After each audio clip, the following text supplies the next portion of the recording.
Ashford, feel good out with Sam Griffin and Nigel Jones. Get set for the weekend with a happier, yeah, whoa. Friday lunchtime from 12:30 on the Sam Griffin Show. Radio Ashford, hit on 7 and 1 FM or on your smart speaker.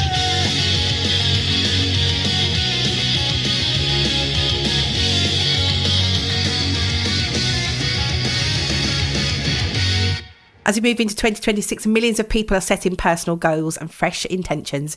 Many of us use this time to make changes, cutting back on alcohol, starting diets, joining the gym, or promising ourselves that this year will be different.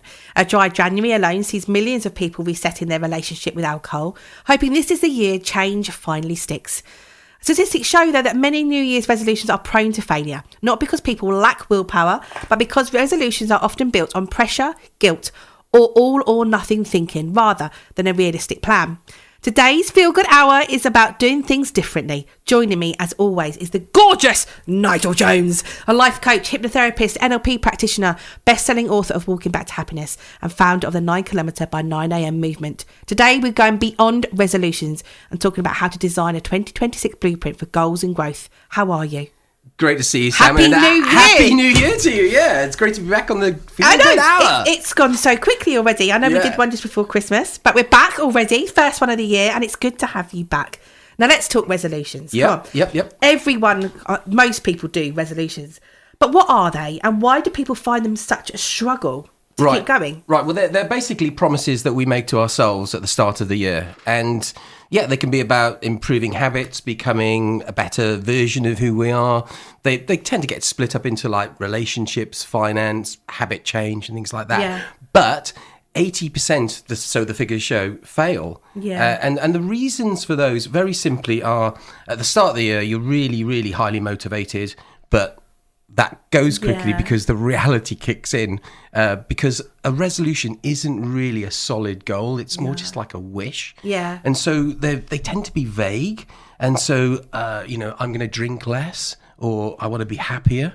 And things like that, they never work really because there's no sort of definition to them. Yeah. So today, I think, what we're going to talk about is how you can define resolutions in a better way. Yeah. And there's also this, what I find is this all or nothing mindset about the whole thing. Yeah. So it's like, if I say I'm going to stop drinking for the whole month of January and I have one drink, then that's it. I've ruined it. I can't go on any further. Yeah. And really, that's not a good way to go about it because, you can have a blip in these things. Of course. It's almost more about a long-term change.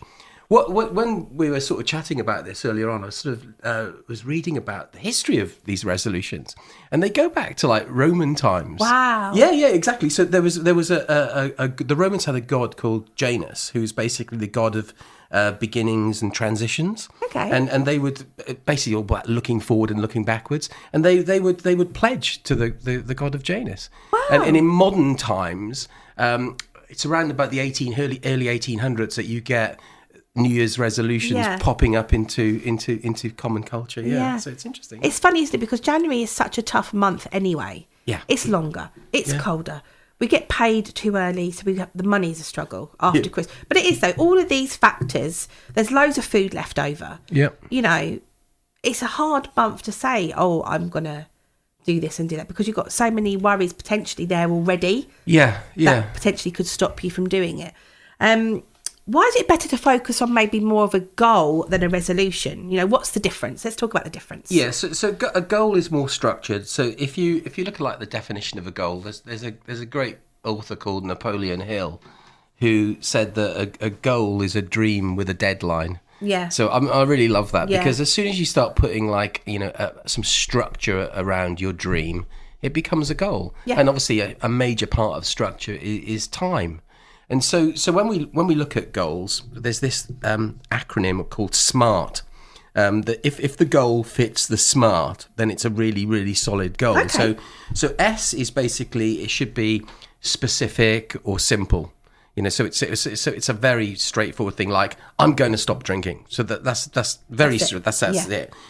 Measurable and meaningful could be, it's very important the goal has that ability to measure it. And obviously, if you say I'm going to stop drinking, you can measure that quite straightforward by I didn't drink today. Yeah. So you got the measure part of it. Is it the A part of SMART is achievable. Make sure you believe you can achieve it. Yeah. So don't set a goal like, I'm going to make myself £10 million this week. I mean, it's maybe you can do it. Yeah. But the reality is if you set those goals which are just not achievable, then they're going to push you back as well. And I suppose the achievable bit falls into the R part of SMART as well, which is realistic. Yeah. So again, achievable and realistic, similar things, but they're part of SMART. And the last bit, the T, is timely. So it's is it right for you to be doing this at this time in your life? Yeah. So if your goal falls into SMART, then it's a very, very solid goal, basically. Yeah. I love that. And we're going to talk about some top tips in a moment, because I think a lot of it is about what we leave behind. Yeah. And evaluate. So we're going to talk about that in a minute. We're going to get a song on. Now, we're obviously talking about New Year's resolutions or starting new goals for 2026. Yeah. How important is it, though, to kind of evaluate 2025 before you do those? It's critical because, you can't design where you're going if you haven't learned from, where you've been. I mean, you've got to like look back and say to yourself, well, what went well, what didn't go so well, and spot some patterns in there. So I think, reflection is paramount. It's really important. In fact, one of the things we're going to talk about today, which is this whole sort of year-end happiness review, which I think is, that is really reflection. And I think this is a great way for listeners to actually start planning their goals or what they want to do in 2026. And so it's very simply what you would do is you would actually get a piece of paper and just write down on it five things and put them in boxes if you like. And the first one is like, what was the happiest moments of 2025 for you? And just write them down. And, a good tip here could be to go through your photos on your phone and just sort of see, it's a good way of doing it. Where you were smiling, where you were happy, where you've been, because you forget a lot of things. 100%. Pure reflection. So you just go back. So that's the first one is like, what was the happiest moments in 2025? Next box, what was the happiest thing I liked doing? What was I happiest doing in 2025? And, that could be, for me, for example, I was playing the guitar or coming here and doing the radio with you. I absolutely love that. Yeah. And so that's, second box. Third box, who are you happiest with? Yeah. Really, really important. So look back on the year and what made you happy? Who made you happy? Who were you with? Yeah. Yeah. So is a friend, member of your family, husband, wife, really, really important. Yeah. Box 4, where were you happiest? Yeah. On the beach. On the beach, yeah. I mean, for me, the coast. Yeah, coast, always good for me. Yeah, and I've got a camper van, so I love being in that, love travelling around, being by the coast or in the mountain areas. Yeah. And so, writing that down, I said, that's a reflection, and you just do like maybe like 4 or 5 under each header. Yeah. So write, 5 where made you happy, 5 people that made you happy, 5 things you like doing that make you happy. Yeah. The 5th area is where did you have most fun? Yeah. So again, that could be simple. It could be like cooking, walking, being by myself. Just but write it down. Yeah. So that's the first bit. And then put the 5. So have those 5 boxes, and then write into them the five things that you remember that are the happiest moments for you, or the key moments of 2025. And then actually see if you can spot the structure or the patterns within it. Yeah. Because you'll see like that maybe travellers come up in 3 or 4 of the boxes, or my partners come up in 3 or 4 of the boxes, or playing the guitars coming up in 3 or 4 of the boxes. So you can start falling out from it. Almost like a strategy starts appearing of what you like doing. Yeah. And so that's really important sort of, and from that you can actually build your goal strategy for the year. And what another thing I would add to this is make a list of the things that made you unhappy in 2025. So important. So this is really important because you don't want to keep doing the stuff that you don't like. So pull the rug from under it. Don't let it go on. Don't sweep it under the rug again and just keep on that hamster wheel. If you didn't like doing something, stop it. Yeah. And then build that into your strategy for the next year. So, that's a really good way of reflecting, reviewing your happiest moments of the last year, and seeing the patterns that emerge, so you can actually write your write your plan for the Love new year. this. The year-end happiness review. Yes, indeed. Yeah. Such a nice way of saying it rather than making resolutions. Yes. It's so important, isn't it? Let's talk about failure because, you know, we kind of touched on it earlier. Yeah. Many people kind of sit there leading up to New Year and go, right, this is what I want to achieve in 2026. Yeah. But like we said before, they fail Yeah. quite a lot. What are the reasons, the main reasons why this happens, and how can we kind of avoid them? Yeah, so the main thing why a goal would fail is really the why that sits behind it. Yeah. So you got to have a real reason for doing it. You've got to really believe in yourself, and that comes from changing your identity.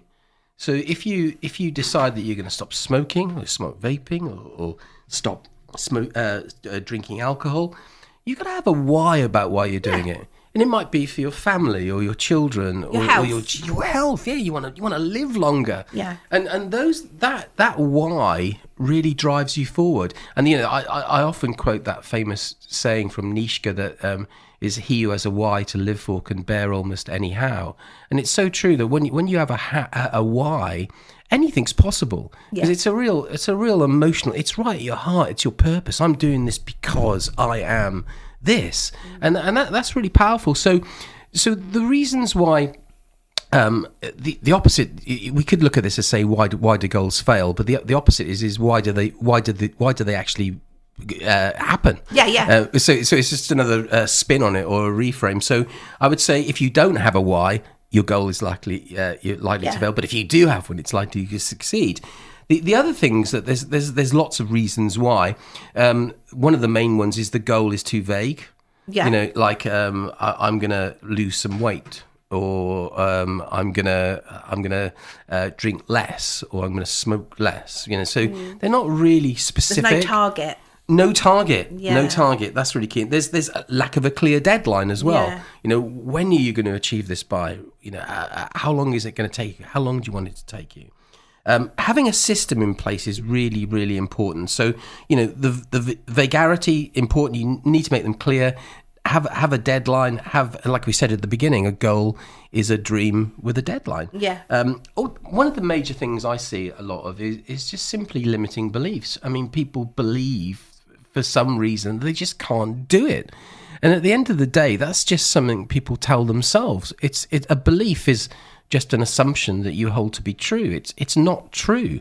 And so if you're walking around telling yourself that you're not enough, or you're not good enough, or you're not going to do that, you couldn't possibly do that, then it will happen. Yeah. But if you walk around saying, yeah, I can do that, I'm going to smash that, I know I can do that, I've done things like this before, that language which you speak to yourself is so important to who you become, because, you know, your thoughts become your reality. Yeah, but, you know, and I think we've also got to be kind to ourselves. Yes. You know, we don't know what our year ahead brings. There might be roller coaster dips and highs on the way that we cannot avoid. Yeah.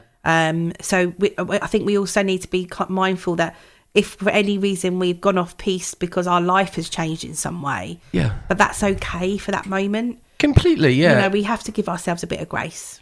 Yeah, build in flexibility as well. And, you know, another reason I see a lot of is people set goals not for themselves, but to please others. Yeah. I mean, you know, that is just got written.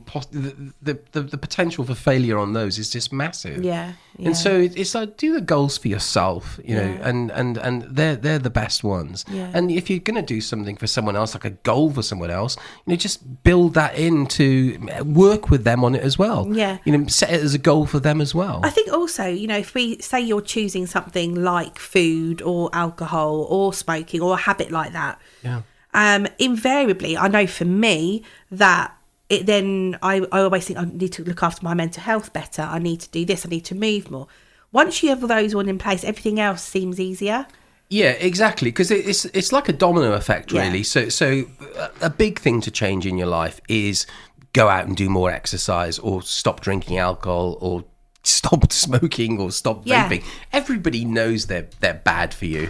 So stop those, and they're like a first domino, because once that domino falls, it'll hit another one.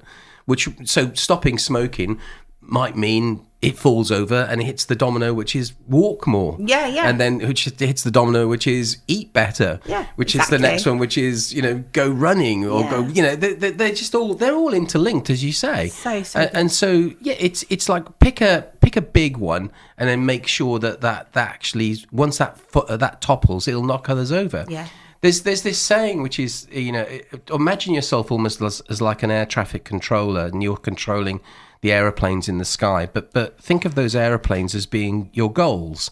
And the one that you land, the big one you land, should be the one that makes the most difference to the rest of your life. So if you've got like 100 goals flying around there, pick a big one that if you land it, it'll start knocking loads and loads of others over as well. Absolutely. And it does happen in that way.